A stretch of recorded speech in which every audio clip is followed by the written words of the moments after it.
Ok, enquanto então vai rodando o vídeo, eu vou trazer para vocês esse incêndio. Foi lá em abril de 2015, né? Um incêndio aí que teve 14 horas, né? Esse tipo de incêndio foi com resíduo de hidrocarboneto, né? Gasolina e todos os produtos derivados aí de hidrocarbonetos. O Corpo de Bombeiros fez... Aí o comandante, né? O capitão Marcos Palumbo, né? Era o homem de comunicação ali do Corpo de Bombeiros.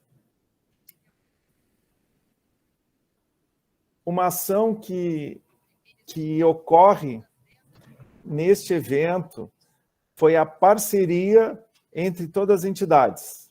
O órgão militar, o Defesa Civil, mais bombeiros industriais das plantas. Aí o relato de operadores, né, sobre o pânico, sobre o que fariam, né? E aí já nos sinaliza como é que estamos preparando nossas brigadas de incêndio, né? Como é que o bombeiro civil, junto com o técnico de segurança, como é que ele prepara a sua equipe, sua emergência? Aí imagens do cenário, o caos dentro do pronto atendimento da cidade de Santos, né?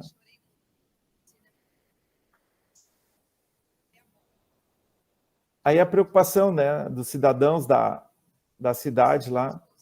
Um detalhe que esse evento ele ocorre num dia de feriadão, começo de feriado de Páscoa, que as pessoas desceram de São Paulo para Santos, né?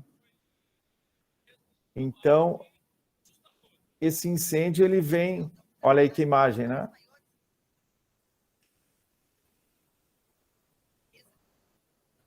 Pelo histórico e pelos...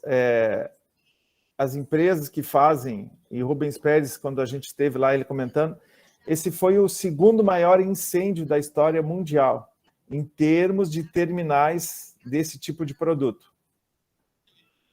Aí um relato do motorista da SAMU que não teria como o trânsito, né? Entrou em colapso.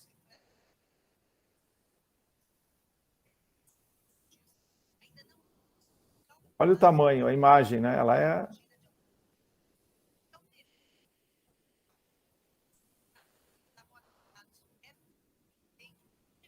Aí a ação do pessoal de mar, né, fazendo retirada de navios da beira do terminal.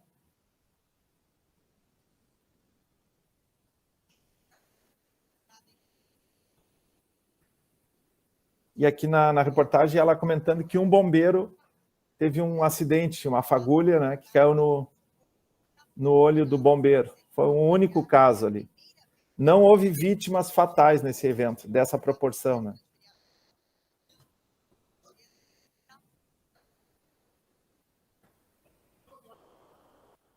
Ok, vou voltar aqui com vocês. Fechar a apresentação. Este evento, senhores e senhoras, ele demonstrou assim, para a gente dar início à introdução, né? É um conteúdo denso, mas ele nos traz e nos apresentou para a época, né? A questão, então, desta parceria entre Corpo de Bombeiros Militar de São Paulo, Defesa Civil, sendo o guarda-chuva ali, o sistema de controle de incidentes pela Defesa Civil com o Corpo de Bombeiros, e todos os outros órgãos civis que trabalharam neste dia, que vieram dar suporte, né?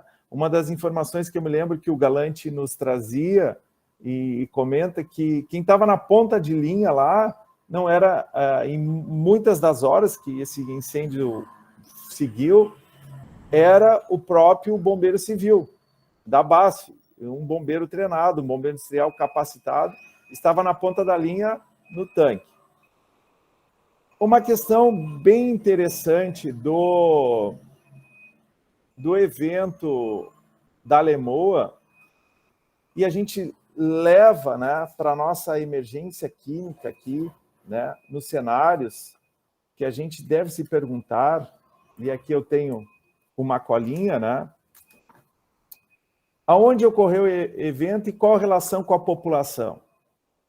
É o famoso o que fazer, como fazer e quem fazer. Essa matriz nós estaremos trabalhando no dia 31 de outubro lá na Febrabom.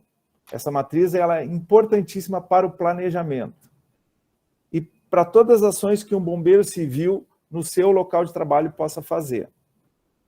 O evento externo é interno da estrutura, esse evento ali que ocorreu na Alemoa, no parque, no terminal. Um detalhe importante, né? Quais são as quantidades envolvidas? Quem são as pessoas envolvidas? Existe uma equipe especializada, pronta para atender essa emergência?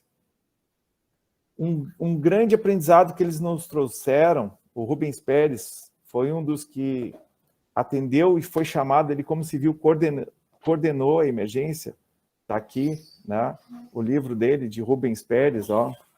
Deixa eu desfocar, aqui vai ficar melhor para vocês, ó. Rubens Pérez. Então, um livro de emergência química que ele tem, lançado em 2016, e ele nos diz que entrou em colapso os sistemas. Que sistemas, Ricardo? Os sistemas de combate a incêndio. Vocês imaginem, com todo o planejamento, com toda a organização, e você bem prático aqui, para o bombeiro civil, você é bem raso. O hidrante não tinha mais água, porque ele rompeu. O sistema de espuma romperam. E o que faz? Como é que a gente faz agora para combater um incêndio dessa proporção?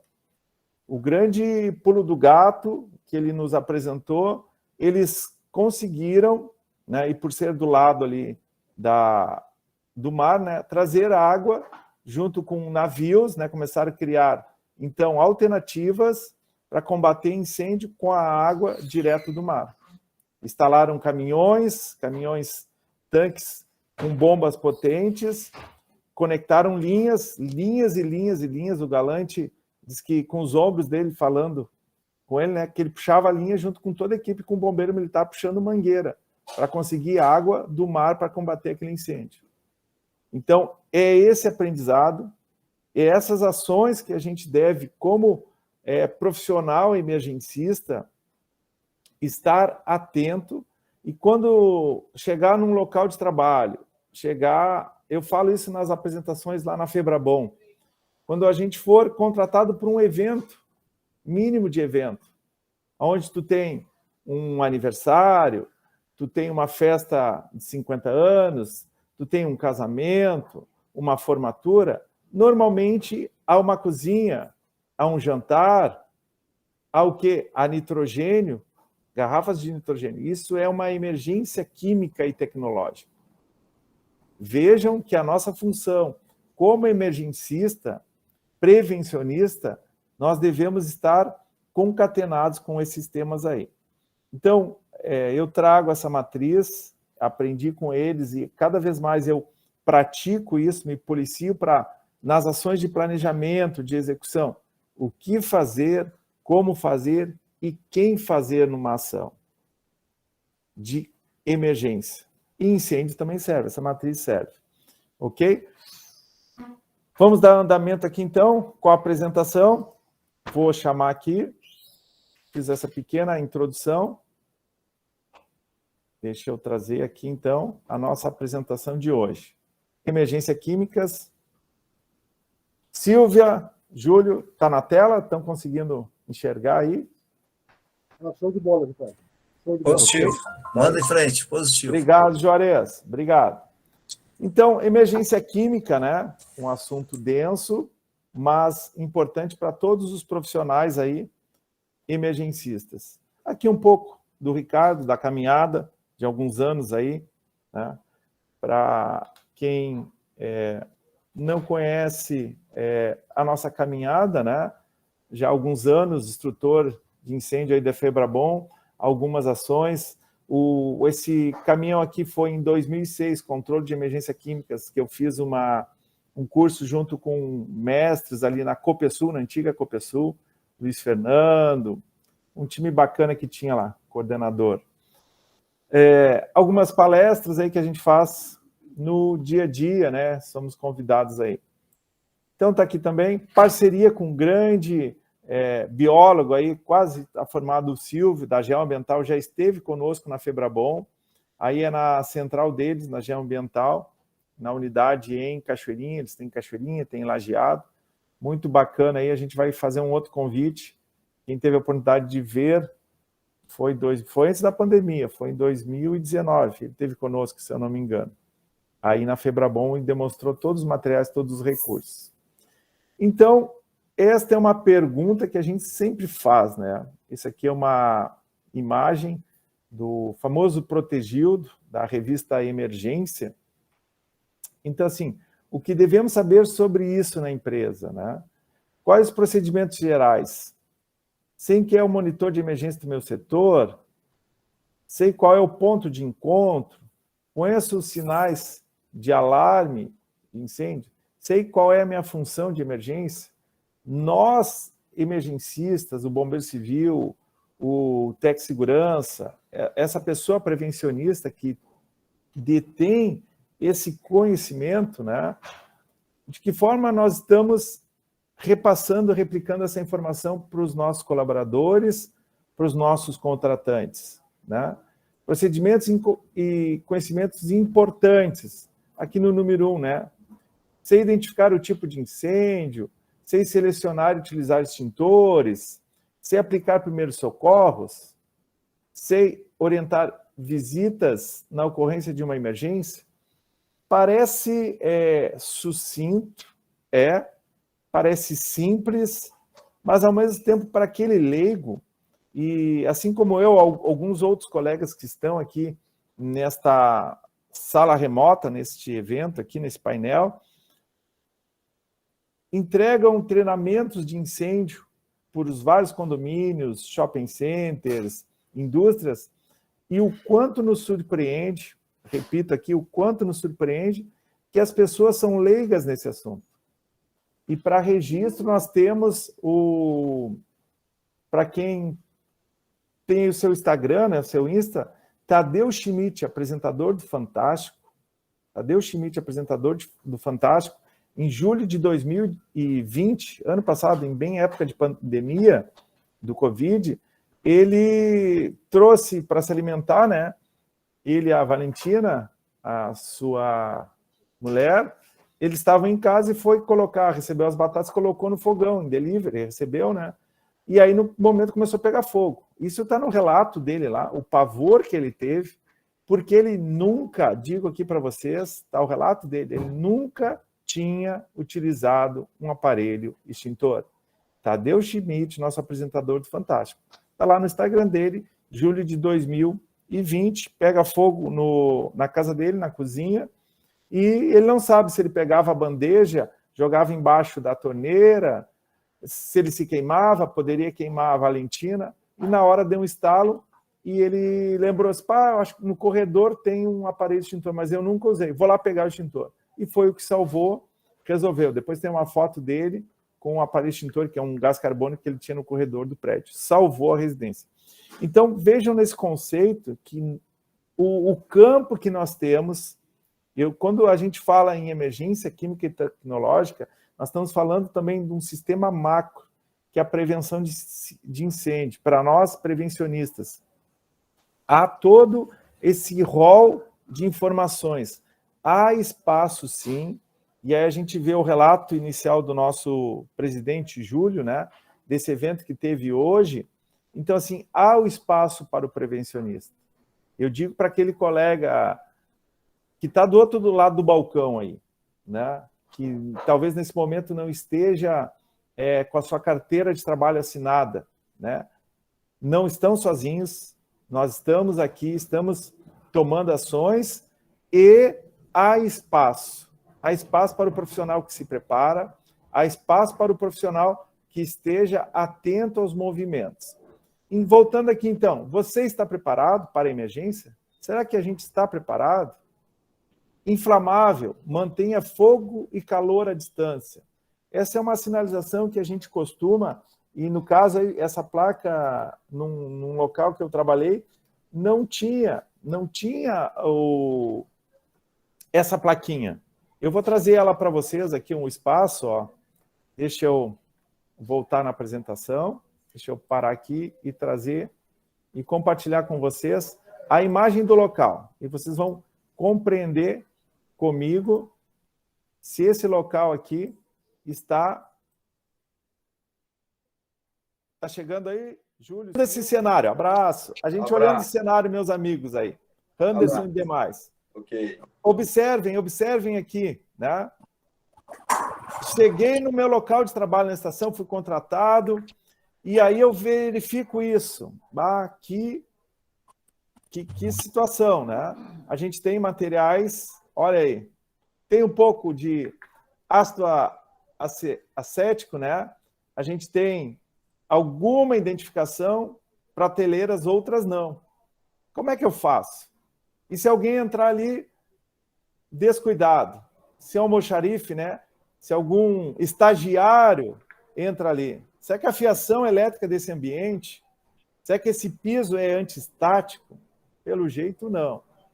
Que bacana, né? Então, vocês estão vendo aqui caixa de isopor, banco, cadeira, papelão, um lugar assim bem complexo. Então, a minha ação, né, para a gente não ser tão traumático, talvez uma simples placa. Então, talvez uma simples placa, eu vou parar aqui a apresentação. Então, talvez uma simples placa e vou voltar aqui comigo, neste ambiente pode ser interessante. Então, talvez eu colocar nesse espaço, e aí eu trago novamente para vocês, a identificação, né? Está aqui, Deixa eu colocar aqui. Voltou. Está aparecendo para vocês? Está aparecendo aí, Júlio? A imagem? Positivo. Aí. Então, colocar uma placa, né? Mantenha fogo e calor à distância. O que nós vamos ver neste tema, então? Algumas percepções. Já estamos aqui, né? Um conceito de produto químico, a sua definição, o seu nível de resposta no 1.4, classificação no capítulo 2. Repito para vocês, o tema é denso, eu não serei completo, mas vamos à frente. Painel de segurança, classes de risco e rótulos. Identificação ali no 2.3, de químicos. Raios de isolamento, né? Como é que eu vou isolar um cenário? No capítulo 3, as suas prioridades. No 3.2, as zonas. E no 3.3, a organização do evento. Então, esse é um tema que nós já vemos aí com uma certa caminhada, colocando em treinamentos. Relembro lá que no dia 31 estaremos fazendo isso aqui na prática. E o capítulo 4, o plano de emergência, onde a gente vai englobar, né, as etapas, o coordenador de equipe, os EPIs, qual é o material de descontaminação. Proteção respiratória, agentes químicos, equipamentos. A nossa equipe aí acabou de vir de um final de semana, né, muito gratificante, e a atuação ali esplêndida do nosso colega, o Rafael, com proteção respiratória. Eu dei só um pulo lá, que a gente também é filho de Deus, precisa descansar um pouquinho, né, Júlio? Então, só dei um pulinho lá. O capítulo 6, simulado, divisão de operação, montagem zona quente. Zona quente, nós vamos estar lá no dia 31. Então, o que são os produtos químicos, né? Se a gente vê aqui, no desenvolvimento de tecnologias e produtos, a ciência desenvolve materiais químicos, aos quais estão inseridos normalmente na área industrial e na área da saúde, os quais podem causar danos ao ser humano e ao meio ambiente em situações de manipulação incorreta. Olhem só, diante, então, de um acidente com produtos perigosos, o reconhecimento e identificação. Por isso está em negrito aqui. Identificar e reconhecer são os primeiros passos para o desenvolvimento de todo o trabalho. Então, a gente viu lá pela Lemoa, né, Onde ocorre esse evento? As relações com esse evento com a população. Quais são os materiais perigosos que estão envolvidos? Essas perguntas eu não vou fazer na hora da emergência, né? Eu, como prevencionista, e aqui são, nessa sala remota, profissionais de extrema competência, né? Isso a gente fala e faz em simulado de mesa, quando se antecede a um evento, é planejamento, né? Existe alguma coisa queimando? Não existe.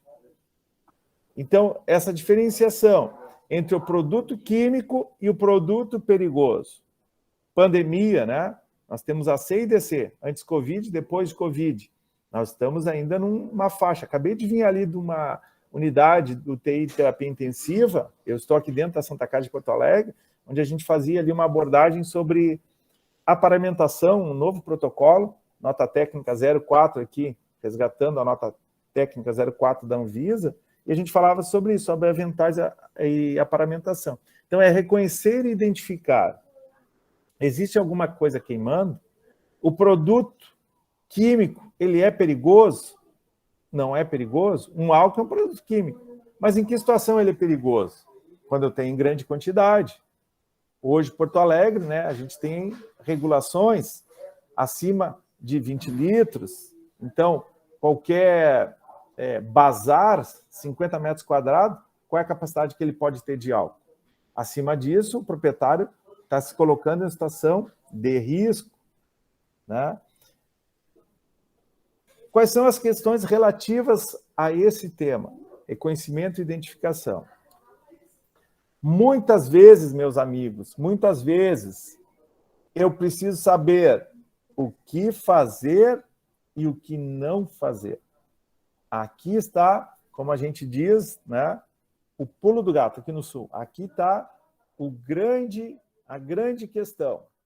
O que fazer e o que não fazer. Nessa identificação, nessa analogia que eu fiz com vocês aqui, o produto químico, aonde eu vou identificar isso? Aonde eu vou encostar? Vai ser com um setor de recebimento, um setor de compras, que normalmente vai vir nesse produto a chamada FISP.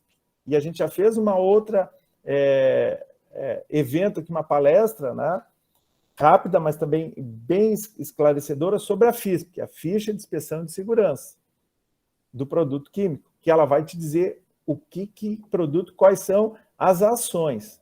Muitas vezes nem na Abiquim, né, a Abiquim te dá uma noção de raio de ação, mas a noção de produto químico, de como abordar o que fazer e o que não fazer, na FISP. Certo, meu amigo Juarez? Vamos lá, então. O histórico aí que nós temos, a proteção de meio ambiente nos Estados Unidos, né, realizou uma pesquisa sobre acidentes envolvendo materiais químicos. Nesses casos aí analisados, quase 7 mil incidentes, olhem só, pelo dado que nós temos aqui, quase 7 mil incidentes, né, em instalações industriais, plantas e empresas que trabalham com materiais perigosos, foram gerados 74,8% dos incidentes, acidentes. Quer dizer o quê? Um percentual de 5.582 ocorrências. Nas etapas de transporte dos produtos químicos, foram 25%. Então, uma margem bem baixa, né? 1.745 ocorrências. Aonde está o maior risco? Indústrias, plantas e empresas que trabalham com materiais perigosos. Foi o vídeo que eu introduzi ali na nossa palestra, aqui no nosso painel hoje, sobre o incêndio da Lemoa e tantos outros que ocorrem. Assim como ocorreu aqui em Canoas, Corsã, na década de 90, vazamento de amônia. E a nossa equipe, onde nós estávamos na época do pelotão de contra-incêndio da base aérea de Canoas, nos pegou assim, de calça curta, porque a gente, né, veterano Juarez, que é das fileiras... Nós não estávamos tão bem preparados como achávamos que estávamos. Imagina, né?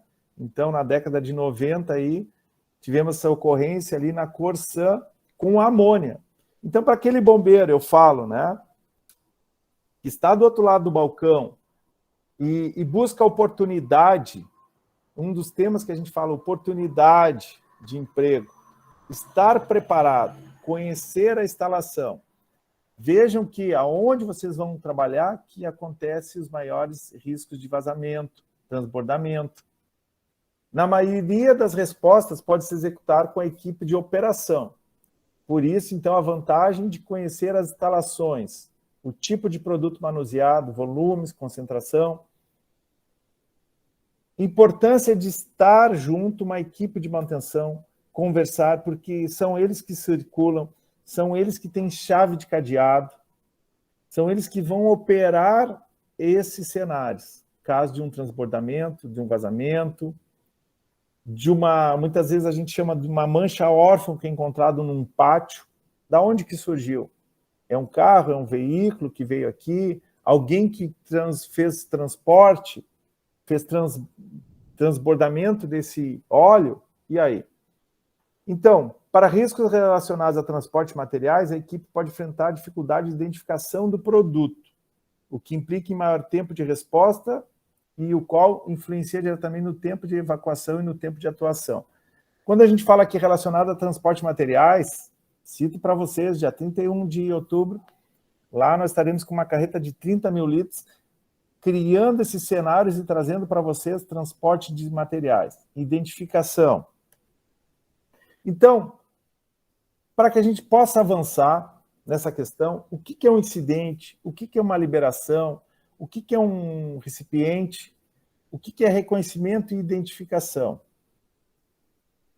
Nós temos lá na Febrabom uma Kombi, né, Júlio, que nós vamos disponibilizar no dia 31. A gente também tem um BEC, que é uma estrutura que nós vamos estar utilizando para esse tipo de cenário. O incidente é liberação ou potencial de liberação de uma substância perigosa, que pode causar danos às pessoas e ao meio ambiente. Uma tubulação de vapor, incidente, ela tem potencial, né? Uma substância perigosa. Liberação, escape, fuga ou derrame de algum material perigoso do seu recipiente. O recipiente, que nem eu disse aí, um BEC que nós temos ali, se eu não me engano, aquele BEC lá é de 200 litros, né, Júlio? Que nós temos aí na Febrabom. Vamos revisar, limpar ele para fazer aí para o dia 31. Ele pode ser construído de diversos materiais, né? Grandes ou pequenos. E reconhecer e identificar. Ação de reconhecer, mediante a qual se verifica e determina a possibilidade da existência de uma substância perigosa. Então, reconheço, Juarez, a sogra, eu reconheço, determino a possibilidade de existência. A identificação, ela vai vir de chinelo ou de mala para o fim de semana na minha casa? Identificação, ação mediante a qual se determina e verifica o nome do produto. Identifiquei se ela vai vir de chinelo ou de mala. É isso que a gente aprende aí com o grande Rubens Pérez, a apresentação que ele fala para nós em produtos perigosos. E é didático essa forma de aprendizado. Todo trabalhador, então, no nível de resposta, deve adquirir e possuir conhecimento sobre os produtos que trabalha. Aquilo que eu falei para vocês aqui, ficha de inspeção de segurança do produto químico, que é chamada ficha de emergência. Para o transporte químico de produtos, né, aí nós temos uma legislação brasileira. Nesse momento eu não vou ingressar com vocês a fundo nesse tema, como eu disse, o tema é denso e o tempo é curto, não serei completo. Nós temos o MOP, né? O nível de resposta. Todos que participam de um plano de resposta à emergência, e aqui nós temos bombeiro, técnico de segurança, e toda essa equipe, todo prevencionista deve ser treinados em envolver a engenharia química e elétrica de uma operação, né? Pessoas envolvidas na primeira resposta. Eu vou colocar para vocês lá o primeiro a chegar no local. E a gente pode estar ocorrendo aqui numa via, numa 290, na Freeway, numa 448, e olha o que é transportado. Vocês já se perguntaram, né? Vocês talvez estejam com a família, né? E a gente vê a identificação desses materiais, né? Muitas vezes, né? Que informações que eu posso considerar? Quantidade, tipo de ferido. Então, esse primeiro o primeiro no local, que a gente chama em emergência química, quando em via pública, né? Que material que está envolvido nesse container, nesse caminhão. Isso é importante para não o que fazer e o que não fazer, para não se colocar em risco. Então tá aí, um nível de advertência, um nível de operação defensiva. Lá eu vou colocar para vocês. Isso aqui, gente, é NFPA 472. Está bem dentro, atualizadíssimo com a nossa legislação nacional. Tá? Estive com o Rubens Pérez não faz um mês e a gente teve com emergência, com produtos químicos, gerenciamento e resposta, atualizando o RASMAT, que é chamado. Né? Então, é um curso que tem essa diretriz. Técnico em materiais perigosos, especialista de materiais perigosos e o comando. Quem é o comando do incidente no local? Vocês vão ver logo na frente aqui, vai esclarecer com as imagens. Né? Nível de advertência. Quando o indivíduo descobre uma liberação de material perigoso. Então, aquele bombeiro, vou trazer o exemplo aqui, que está lá numa praça de alimentação num planeta Atlântida, é um nível de advertência. E o que a gente... Qual é a relação, Ricardo, com uma praça de alimentação num planeta Atlântida? Garrafas de nitrogênio. Talvez vocês não se perguntaram ainda. Num rodeio, num evento onde a gente tem uma praça de alimentação, há o risco desse gerenciamento químico de resposta a essa emergência.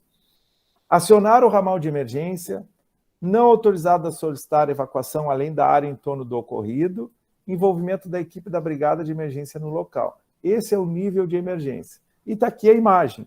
Nós temos uma flange num tanque e aonde há o quê? Um vazamento. Então, passei por esse local, nível de advertência. Isolar, acionar, deixa eu voltar uma aqui, acionar o ramal de emergência, não autorizado a solicitar a evacuação, porque quem vai solicitar a evacuação dentro de um plano de emergência de o que fazer, como fazer e quem fazer, essa matriz serve para o plano de emergência, é o coordenador, é o sistema de comando incidente. Quem é o coordenador dessa emergência? Está claro para vocês? Vocês estão conseguindo se encaixar, olhando essa imagem aí? Passei e verifiquei uma emergência, uma ocorrência, um vazamento, um extravasamento. O que eu faço? Isso são diretrizes. São diretrizes que a gente tem. Vamos adiante? O nível 2 de resposta é a operação defensiva. Assim, o nível de operação defensiva, a função do indivíduo, né? É operacional, isolar o local da emergência, evitando o ingresso e saída de pessoas da zona de risco, evitando a propagação e prevenindo exposições. Isolamento com distância segura, isolar de imediato o local, conter ingresso e saída de pessoas, envolvimento da equipe da brigada de emergência no local. Olha aqui que o nosso operador, né, operação defensiva. Então, eu tenho essa atividade de isolar e chamar o meu comando, chamar minha central. Está claro para vocês? Nessa imagem, a gente tem um caminhão abastecendo, fazendo aqui o transbordo para o tanque e ocorreu um incidente num tanque com aquele vazamento. Deixa eu voltar ali a imagem, ó. Estavam fazendo e a flange não segurou. Ocorreu um vazamento, um transbordamento aí deste produto. Então, a gente tem este caminhão, um DOT 406, né, que é um DOT, que é uma sigla para esse tipo de esfera, para esse tipo de forma de tanque, que é hidrocarboneto compartimentado. Então, vejam que dentro dessa estrutura, desse universo de emergência química, a gente tem algumas classificações que é importante para aquele profissional prevencionista que vai trabalhar numa área onde há circulação, ter essa noção, essa forma de tanque. Esse aqui é um DOT 406, correto? Vamos adiante? O nosso técnico em materiais perigosos e o nosso especialista de materiais perigosos. Em treinamento, eu sempre digo para o pessoal, o engenheiro não vai entrar em zona quente, o eletricista que vai precisar de apoio, o técnico de manutenção lá que conhece a operação, o operador, ele não vai entrar. Quem vai entrar é o bombeiro civil. Quem vai entrar? O técnico de segurança, que tem a capacitação junto ali com o bombeiro civil, que vão ser os prevencionistas. A teoria é muito bonita, a prática às vezes não funciona tão bem. Técnico em materiais perigosos corresponde às pessoas de brigada industrial e bombeiros especializados que vão realizar a avaliação e contenção em vazamento, em caso de vazamento. E terão aqui a capacitação para conter fuga, escape ou derrame do produto.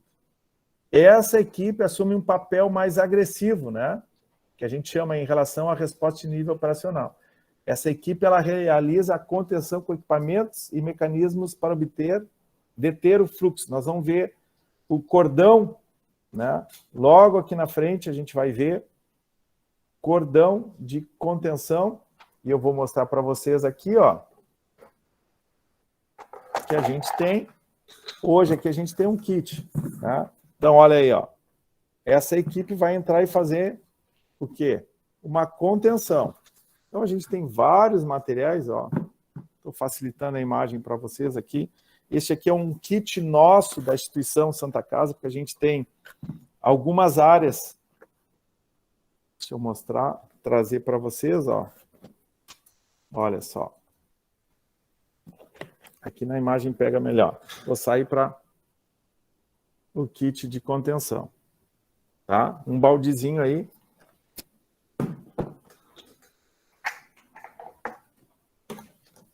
Aqui nós temos materiais quimioterápicos, medicações. Deixa eu voltar na apresentação. Onde nós estamos com o técnico de materiais perigosos. E o especialista corresponde a profissionais da área industrial local que proporcionam apoio aos técnicos de material perigoso. Vamos mostrar a imagem que vai ficar mais fácil?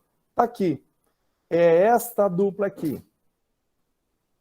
Nós vamos colocar aonde essas pessoas, né, preparadas? Entre zona morna e zona quente. Nós vamos ver ali na frente, logo, logo, qual a função desses senhores aqui. E dessas senhoras, bombeiras ou bombeiros. Quem são os técnicos de materiais perigosos que vão acessar e adentrar uma zona quente, aonde há o extravasamento desse produto, aonde há essa ocorrência. E o comando no local do incidente é designado dentro do plano de emergência da empresa, né, assumir o controle da emergência. Este irá dirigir o procedimento de confinamento, controle e coordenação de todos que participam da emergência. Esse papel de comando do incidente, comando no local, muitas vezes a gente tem, e no último curso agora que eu fiz com o Rubens Pérez, ele trouxe isso, essa planificação, essa estratégica, essa tática, essas tarefas, né? Muitas vezes o bombeiro, ele vem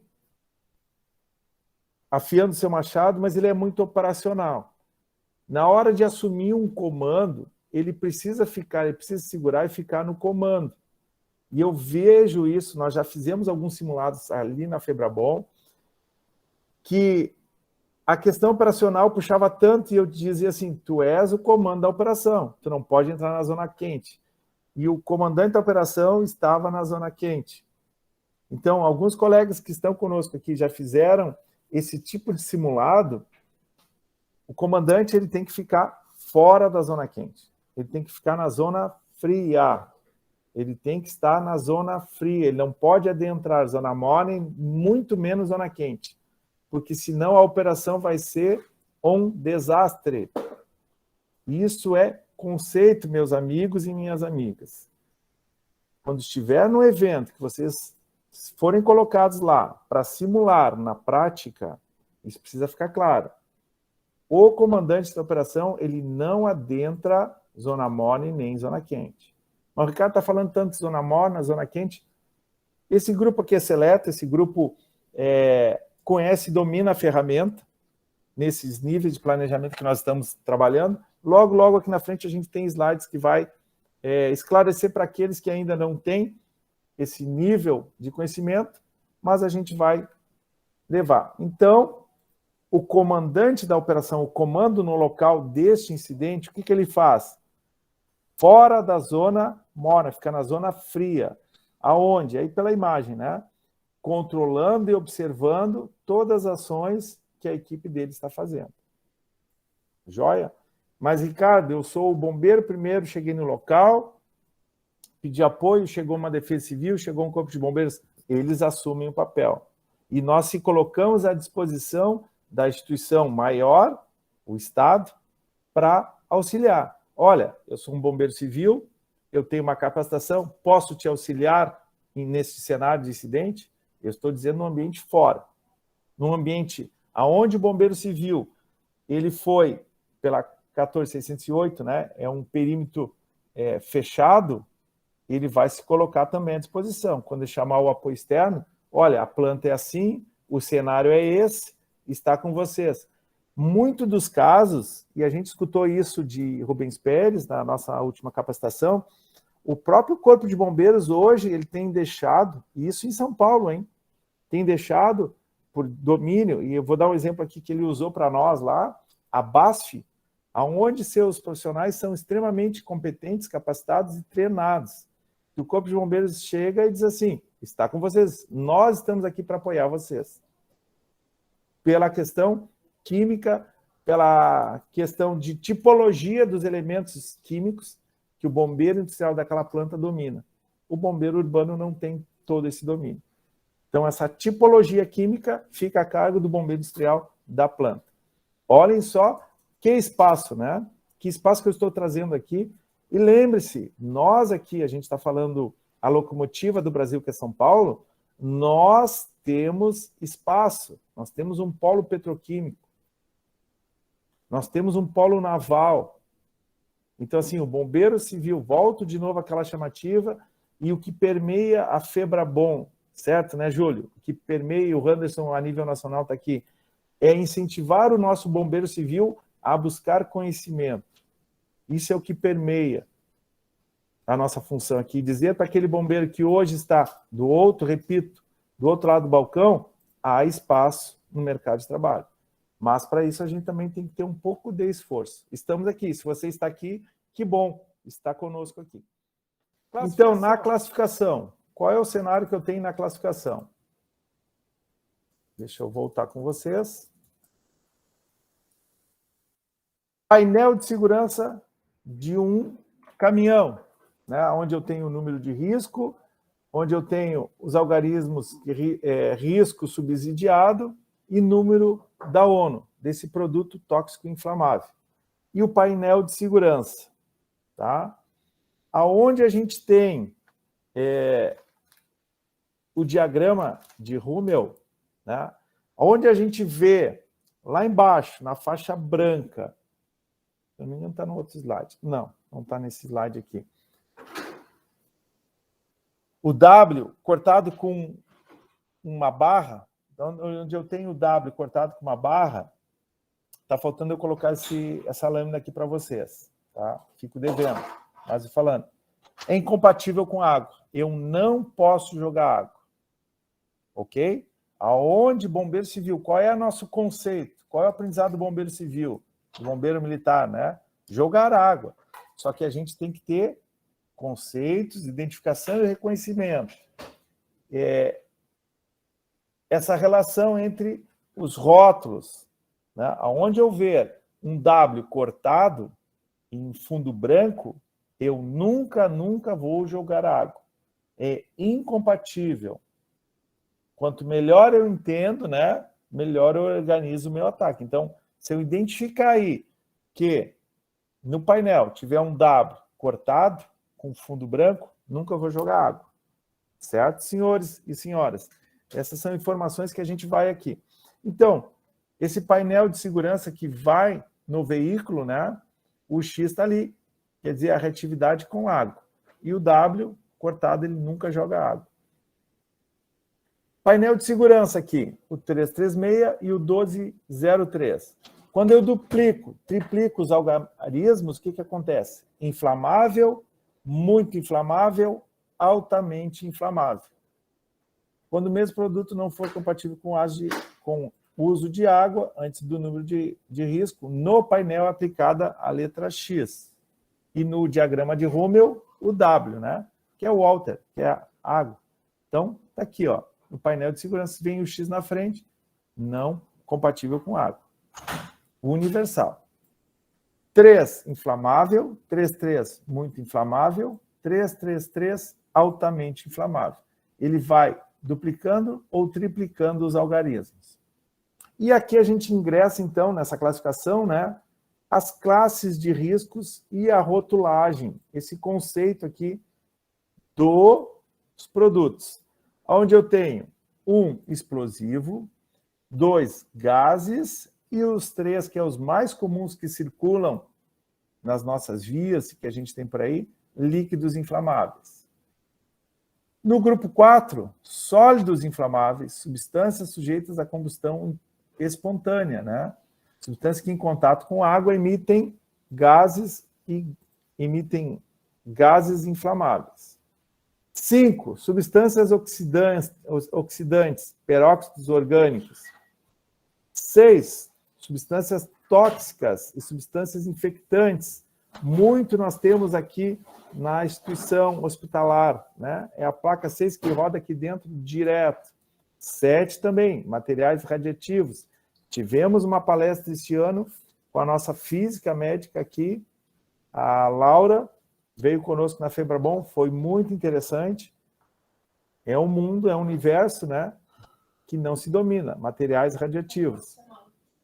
Substâncias corrosivas, no 8, e no capítulo 9, né, substâncias e artigos perigosos diversos, quando há essa miscelânea de produtos químicos. Então, são 9 classificações aqui que a gente tem. E aqui está o veículo, né? Aonde que essa placa de identificação de químicos vai, essa rotulagem, né, nos veículos? A gente tem aqui na traseira um DOT 406, né, que é esse tipo de veículo, assim como a gente tem nas várias identificações, indústrias, as cores dos materiais, né, onde que diz que um cinza é nitrogênio, que o marrom é argônio, que o laranja é hélio, que o preto é oxigênio, que o amarelo é hidrogênio, essas identificações de rotulagem de placas de identificação química. Então, a gente vai se ambientando com esses conceitos aqui, onde que vai estar a identificação. E também se ele é explosivo, inflamável, oxidante, gás sob pressão. Lembram o gás sob pressão que eu falei para vocês ali, um evento, Planeta Atlântida, um rodeio, aqui na nossa linguagem do tema do Rio Grande do Sul, gás sob pressão. Será que esse nitrogênio está com capacete? Ele está com corrente? Ele está no carrinho? Ah, ele não é um produto perigoso, é um produto químico. Ele é um produto sobre gás, sob pressão.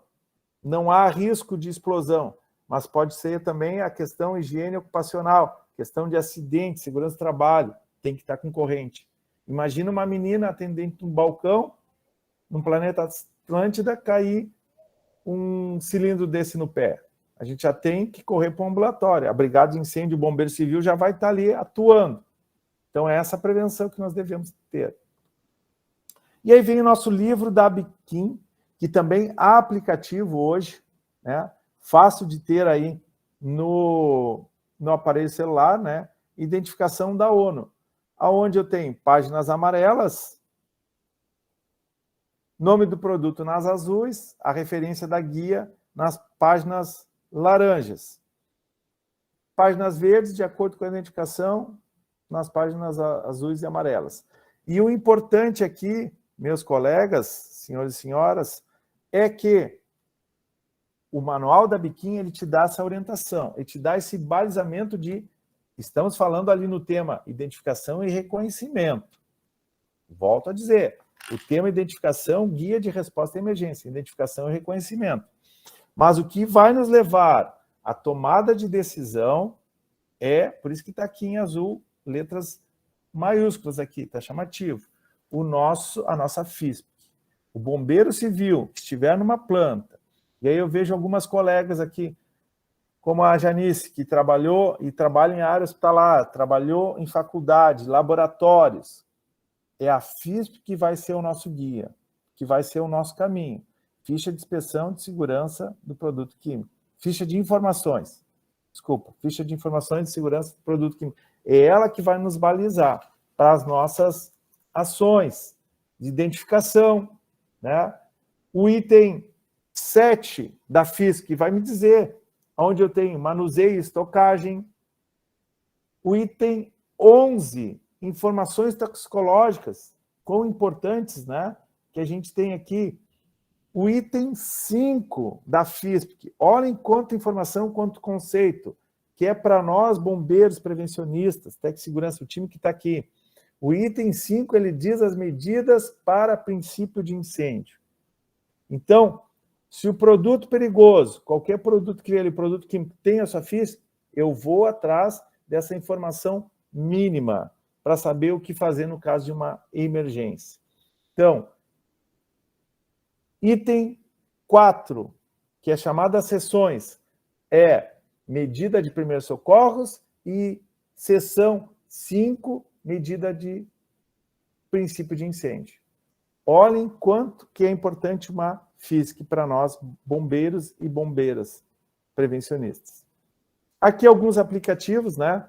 Quem tem à disposição aí seu aparelho celular pode baixar gratuitamente, que é interessante ter para uso no dia a dia.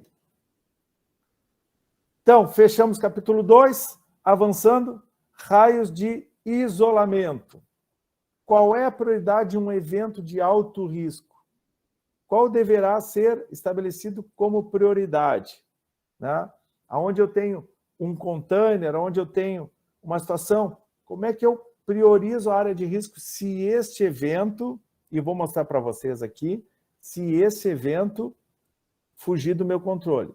Isso são cenários dignos de crédito. Vou voltar com vocês aqui, ó, na imagem, que é essa aqui. Cenários dignos de crédito. Esse cenário aqui é digno de crédito? Sim. A gente tem um container, isso aqui é antigo, tá? Então, um colega, colaborador nosso aqui, o Denilson, da casa, veterano antigo aqui. Então, esse container, que prioridade? Qual é o raio de ação? Né? Aonde eu tenho este cenário que eu mostrei para vocês. Aonde eu tenho este cenário aqui. Tá claro? Aonde eu tenho este cenário, ó, produtos químicos. Então, qual é a minha prioridade? Eu vou voltar ali para a gente avançar na nossa apresentação e entender como eu faço o raio de isolamento. Como é que eu vou fazer o raio de isolamento? Um evento de alto risco deverá ser estabelecido como prioridade em um evento de alto risco. Eu preservo vidas, normal, né? O que a legislação nos traz o conceito da preservar vidas da equipe de socorro, das pessoas não afetadas e pessoas que já foram afetadas. Então, como a gente viu lá na introdução, o vídeo da Lemoa, né?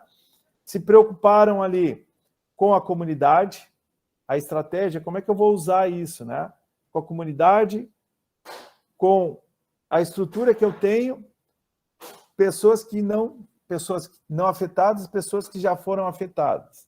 E vou trazer para nós aqui, para a nossa luz do nosso painel, Boate Kiss, onde a gente teve 242 vítimas, ok? Perdas de vidas. Mas também tivemos 634, se eu não me engano o número correto, de pessoas que foram afetadas e ficaram com suas vidas comprometidas, porque a cada 5 anos, se eu não me engano, eles têm que fazer uma triagem respiratória, eles têm que se apresentar em uma unidade hospitalar e fazer uma triagem. Imagina isso. Por quantos anos? Então, assim, um óbito de 242 pessoas, sim, impacta, mas e as pessoas que foram afetadas diretamente? E as indiretamente nem se fala, né? Familiares. Então, trouxe a luz aqui do nosso painel, Boate Kiss. Estabilizar no item 2 o evento. Estabilizar o evento. Eu faço isso, eu pratico com vocês lá, para quem já teve a oportunidade, e retoma o convite aqui dia 31. Estabilizar o evento. A gente coloca uma equipe, entra na zona quente, prepara a zona fria, zona morna e zona quente. Voltou, retirou a vítima, descansa.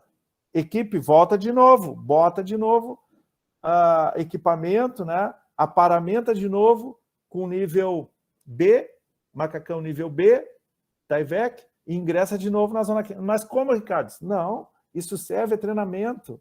É treinamento, senão nós não vamos chegar. Então, estabilizar o evento.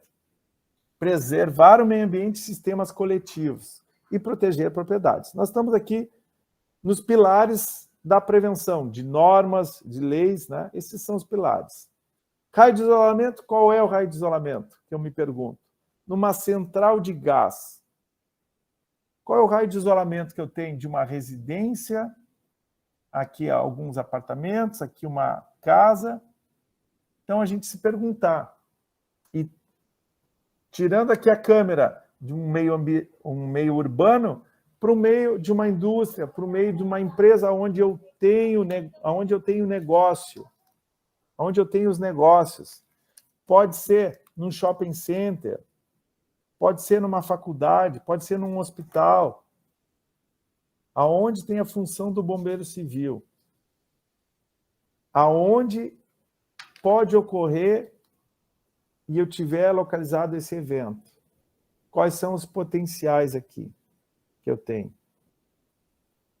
Então, o raio de isolamento. Sempre identificar. Aonde está essa central de gás? Ela tem placa de proibido fumar? Eu passo todo dia por ali. Ah, mas isso aí não é responsabilidade minha do bombeiro civil. Falei para o técnico de segurança, mas que bombeiro chato. Falei para o engenheiro, escrevi e-mail. Gente, é na concessionária. Será que não tem que botar uma placa de proibido fumar? E a gente viu. Ontem rolou aí, para a turma que estava aí do WhatsApp do grupo, né? Um soldador em cima no Rio de Janeiro, né? Em cima de um caminhão de botijão. O Cristiano está aí conosco, né? Eu não estou com a imagem aqui do Cristiano, mas deve ter visto aí. Isso arrepia, né, Cristiano? Dá uma alergia na gente, né? O soldador está lá em cima do caminhão e com botijões de gás, né? E fazendo serviço a quente. E aí a gente vem para o raio de isolamento, então, tanto o Ricardo falou aqui, que é zona quente. Vou molhar a garganta aqui nesse momento. É o perímetro onde se localiza a cena, ou seja, aquela área mais próxima do local da ocorrência. Para se estabelecer o raio da zona quente, isolamento, devemos observar a distância mínima estabelecida para o produto causador da emergência. Aonde eu encontro isso? No nosso livro da Bequim. Ou no nosso aplicativo. Eu sou mais veterano, né? Falo em livro, em papel, né, Juarez?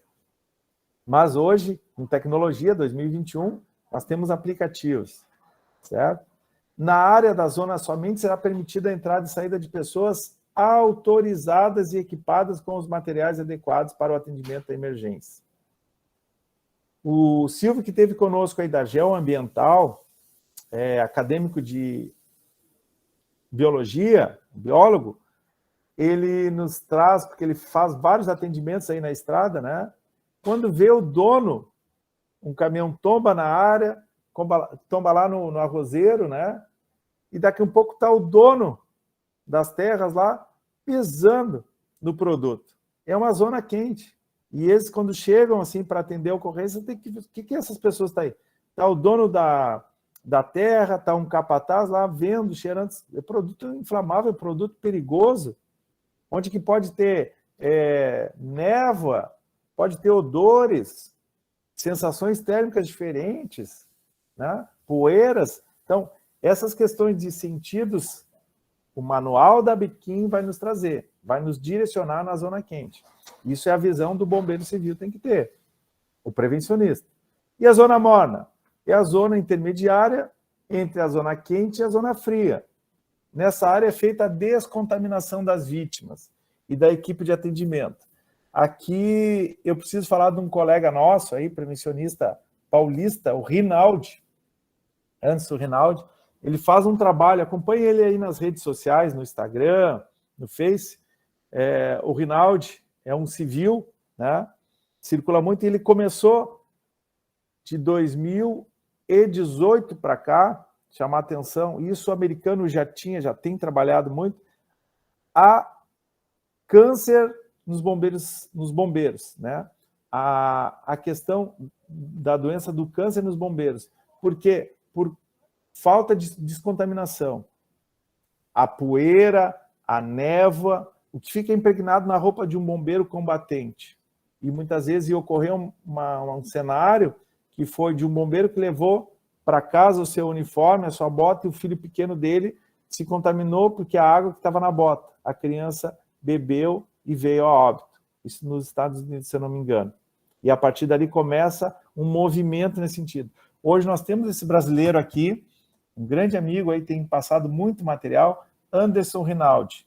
Ele já fez palestras, esteve conosco aqui no Sul, quer voltar, pós-pandemia, aí já temos uma agenda aí com ele para voltar. Ele já foi aqui na Argentina, Chile, Portugal, uma fera nesse tema aí. Ele começou a fazer estudos, apresentar pesquisa científica muito interessante sobre o Corpo de Bombeiros de São Paulo autorizou ele, junto lá com as estações, ele está fazendo um trabalho contínuo aí sobre essa questão de contaminação com bombeiro, com roupa do bombeiro. Então, zona morna, a gente monta a nossa piscina para descontaminação. A zona fria, essa faixa verde, é a área mais externa da cena. Nela será instalado o posto de comando, onde serão designadas áreas de logística, de atendimento médico, de reabilitação, além do posto de informação ao público. Nessa área poderão permanecer devidamente organizados a imprensa, equipes de emergência, não atuantes e público em geral, e aonde fica o nosso comando.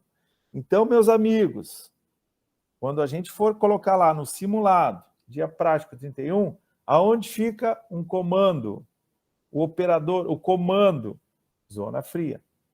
Ele não ingressa na morna e nem ingressa na zona quente. E às vezes a gente vê o colega, a dupla se perdeu, está lá no meio da fumaça, e o comandante da operação, eu vou lá ajudar, vou resgatar. Não, para isso tem que ter o que fazer, como fazer e quem fazer. Matriz de planejamento. Se tiver no cenário da emergência, o combatente caiu, quem é a equipe que está na base, na zona fria, que vai resgatar? Não é o comandante. Está claro para vocês? Eu estou dando cenários, diretrizes, legislação, NFPA 472, que é sobre emergência química. Está aqui. Diga lá, alguém abriu o microfone? Não? Zona quente, somente profissionais com proteção completa para químicos. Nós vamos ver aqui na frente, nível A, nível B, nível C. Então, Corpo de Bombeiros ou bombeiro profissional civil, treinado, capacitado. Área de descontaminação, na zona morna, profissionais de SAMU, demais serviços com vestimentas de proteção para descontaminação da equipe. Zona fria, profissionais do APH, menor ou sem proteção adicional. Então, estou livre dessa contaminação por poeira, por névoas, localização do evento, né, por odores, por vazamento. Eu não vou colocar onde eu vou posicionar. Como é que eu sei a entrada? Como é que eu verifico a entrada de um mapa de emergência? O posto de comando. Quando a gente olha e identifica um acesso de uma zona fria para uma zona morna e uma zona quente, através de um corredor. Esse corredor da zona fria, zona morna e zona quente, ele sempre deve estar ao lado direito, porque é a passagem limpa para a zona quente. Então, quando a gente monta a piscina na zona morna, quando a gente monta a zona quente, nós vamos ter lá a carreta, 30 mil litros. O corredor à direita, esse é padrão universal. Qualquer prevencionista, combatente emergencista, o corredor à direita do mapa de emergência é o acesso ao local da zona quente. Está aqui, identificado aqui, simbolizado por esse mapa, né? Onde a gente tem a zona quente, olha ali os técnicos de produtos perigosos, especialistas, o caminhão tombado após o transbordamento, o corredor de descontaminação E aí, a zona fria, onde a gente tem todo a nossa equipe de staff, nosso suporte aqui. E o corredor, sempre, então, à direita, né? Nesse sentido aqui, à direita, para chegar na zona quente, que é a passagem da equipe para o local. Está aqui. O pessoal também chama aí, tem algumas tipologias, né? De zona tíbia, que é a zona fria, corredor, zona morna e zona quente.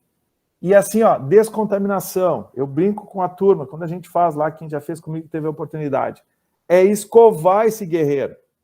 Pega a vassoura e escova. Balde com água ali, escova a botina, escova o braço, o cotovelo. Tem que escovar, tem que descontaminar. Em alguns casos, né? Como é que é o salão da ambulância? Como é que eu vou transportar essa vítima de um contaminante para uma unidade hospitalar? Como é que é o salão da ambulância? Em alguns casos, a gente tem que preservar o salão da ambulância também. E aí a gente tem um grande instrutor nosso, colega aí, o Adalto, do Centro de Treinamento Nascer, lá da turma do Matiello. Vai um abraço para eles aí, não sei se eles estão conosco. E a gente já teve capacitação lá, isolar o salão da ambulância, não contaminar. Correto? Então está aqui com imagens bem mais fáceis, né? Aonde é a zona quente, aonde eu ingresso para buscar. Nós vamos ter este cenário aqui lá no dia 31. É nesse cenário que iremos trabalhar. Um técnico de produtos perigosos, ingressando na zona quente, equipado com nível A, isolado, certo? Com PA, proteção autônoma aí, para ingressar e fazer a verificação, identificação e reconhecimento deste cenário. Zona morna, onde eu tenho uma equipe fazendo ali a descontaminação, com balde de água, vassoura, nós vamos utilizar piscina, uma equipe fazendo a proteção, ó, uma névoa de água para descontaminar já antes da zona morna, protegido, e quem está na zona morna também é protegido. E essas funções, pessoal, Juarez e demais, Cristiano e demais, elas são multifunções, elas podem trocar, porque esse operador, lembra da Lemoa, 14 dias, essa troca é constante. Ela vai, cansou o operador, a gente pode fazer mudança de atividades. E ali no fundo, onde eu tenho zona fria, onde a gente faz o raio de isolamento. Para isso, a gente ingressa, então, no plano de emergência, aonde, no conceito, na matriz, o que fazer, como fazer e quem fazer. Essa é a matriz. Plano de emergência. Hoje, aqui na instituição Santa Casa de Porto Alegre, nós temos a nossa brigada de incêndio e os painéis identificando quem é que está de plantão na manhã. Deveria aqui ter a sua foto, né? A sua imagem aqui. Esse é um painel, essa é uma organização, é uma metodologia de trabalho. Pode ser feita dessa maneira ou não. A legislação, a NFPA 472, ela deixa algumas identificações, algumas informações. Tá? A ferramenta a gente pode usar de várias maneiras, com tecnologia hoje. Então, assim, procedimento para início da emergência. Reconheço, identifico, aciono, procedimento, seleção de equipamentos, confinamento, isolamento do produto, delimitação do material em uma área, contenção e descontaminação. Essas são as etapas. Assim como lá na FISP tem sessões, aqui a gente tem etapas. E aqui é o grande pulo do gato, onde eu tenho um cenário, onde eu crio procedimento, onde eu tenho recursos humanos, bombeiro civil, técnico de segurança. Observem o bombeiro civil que está aí do outro lado do balcão. Nós precisamos de recursos humanos, mas esse recurso humano, para estar nessa caixa, tem que estar preparado e pronto, habilitado. Vem com a gente, Febrabom. E aí eu tenho recursos materiais. Procedimento, recurso humano e recurso material, numa sinergia contínua, o que nós vamos ter? Um cenário mitigado. Vazou combustível, eu tenho o procedimento bem escrito, eu tenho bombeiro treinado, eu tenho cordão de contenção, sim, eu tenho bota, eu tenho nível A, nível B, de macacão, de vestimenta, eu tenho cenário mitigado. O procedimento para uma emergência, né? Início, quem faz? O coordenador. Fará a comunicação e solicitação das equipes de apoio. Eu já estou dando aqui a faca e o queijo para vocês para o nosso simulado prático lá no dia 31. Fará comunicações e solicitação das equipes de apoio, verificação das possibilidades de evacuação parcial.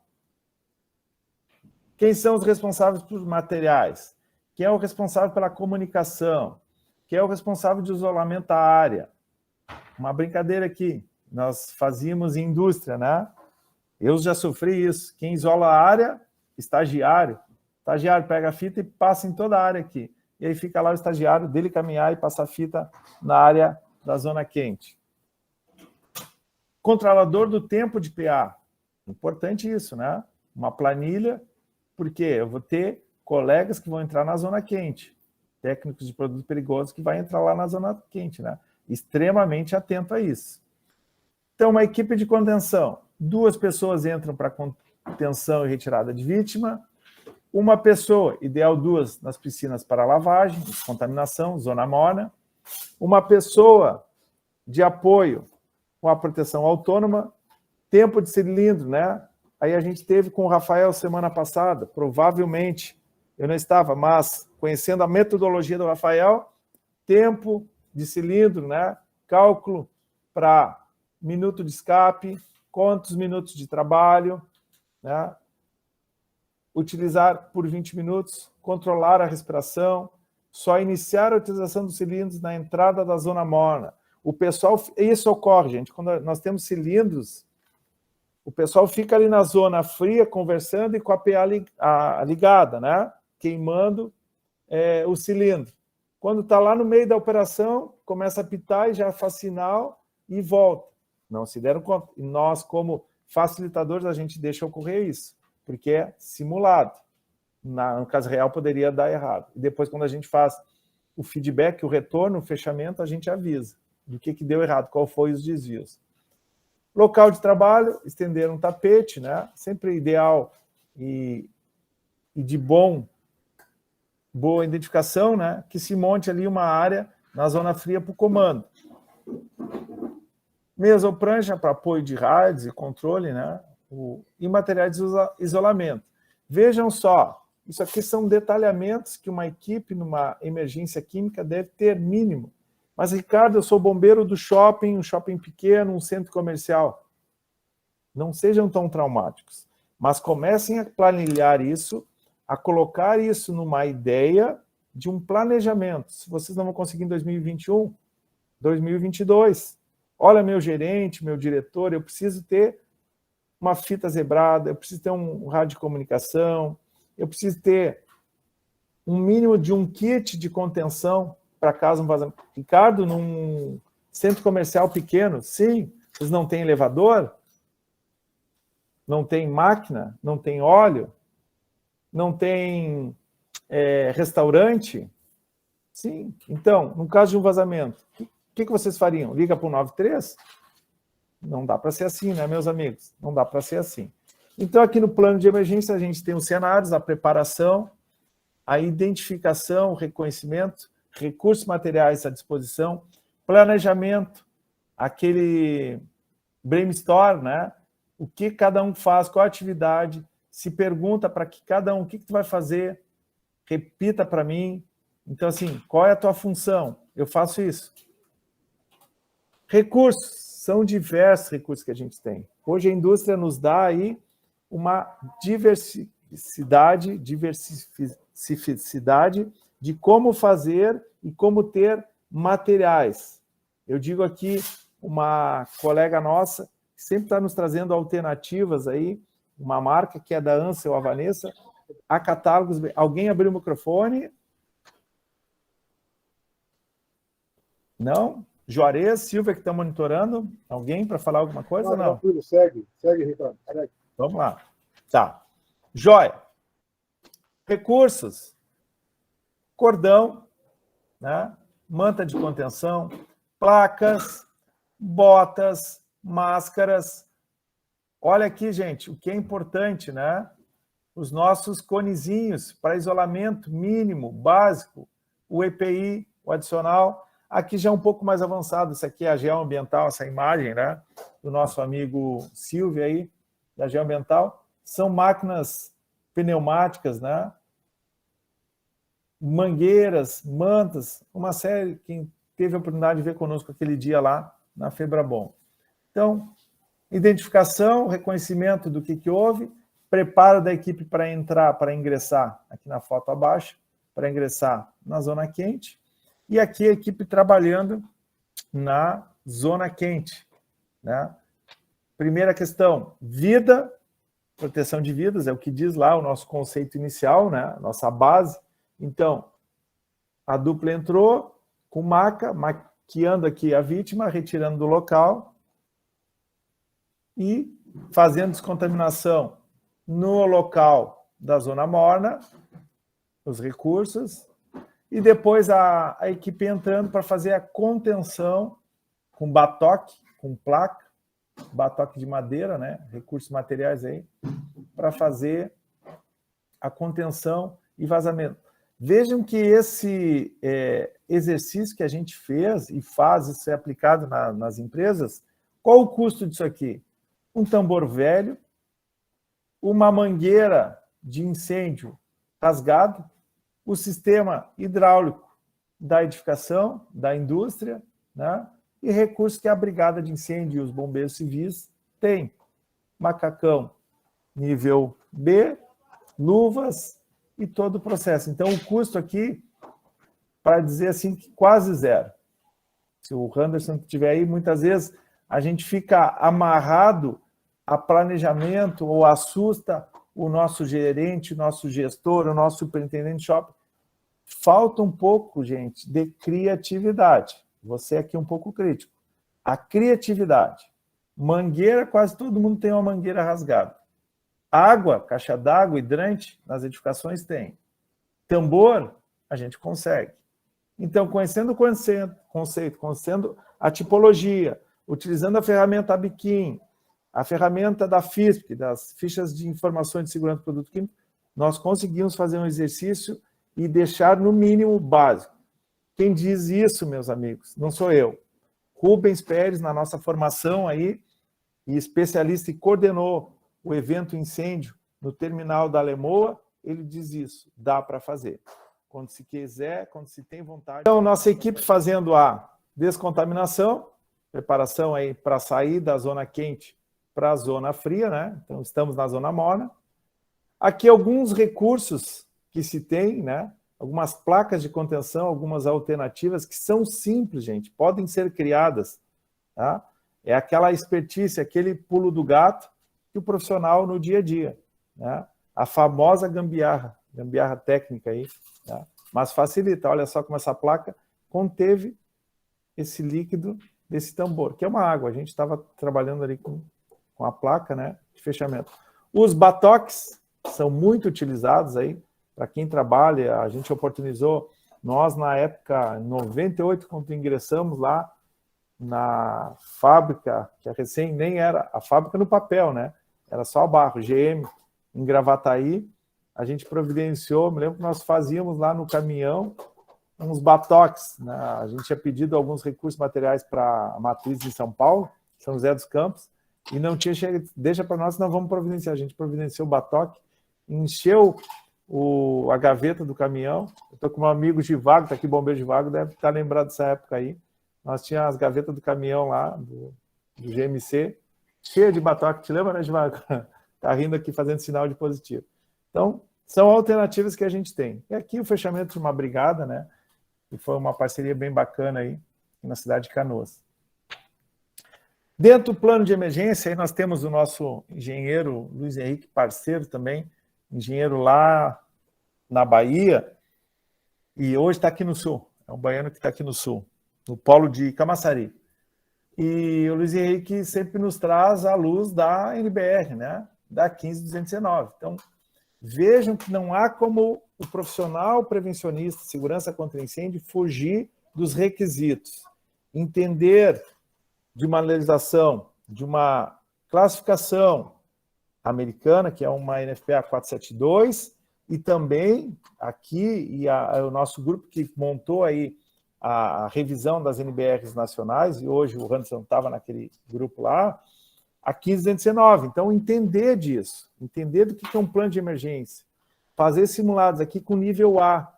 Nós, junto com o Corpo de Bombeiros, no ano de 2015, fizemos um simulado aqui na cidade de Porto Alegre, no Centro de Tecnologia. Então, identificar um nível A, né? Uma roupa encapsulada, né? É um ataque ofensivo, porque o operador ali, o estresse térmico dele é total. A PA fica dentro da roupa, para quem já teve a oportunidade de manobrar uma válvula com nível A, é muito complicado. Eu já tive essa oportunidade, assim, em treinamento, em uma estação também que a gente teve lá na GM, um vazamento, é muito complicado. Não deu uma caca maior, mas dá um suor no bombeiro, no profissional, dá um suor, assim, tu sai molhado, a tua roupa ali. Então, esse aqui é o nível A. Aí, a entrada no simulado que a gente fez, ele fica encapsulado. Encapsulado. Simulado e demonstrando retirada de vítima do local. O bombeiro, que a gente tem dicas ali, tem a válvula de exalação, né? Mas com o passar do tempo, tu respirando, o suor excessivo, essa viseira ela começa a embaçar. Muitas vezes a gente não tem o que fazer. Tem que seguir a operação, né? Tem exalação, mas às vezes é melhor parar um pouco na caminhada, respira calmamente, e a válvula de exalação, que aqui em cima, eu estou falando, não estou mostrando para vocês. Aqui em cima, essa válvula de exalação, ela começa a retirar esse ar, essa troca de ar interna lá do nível A.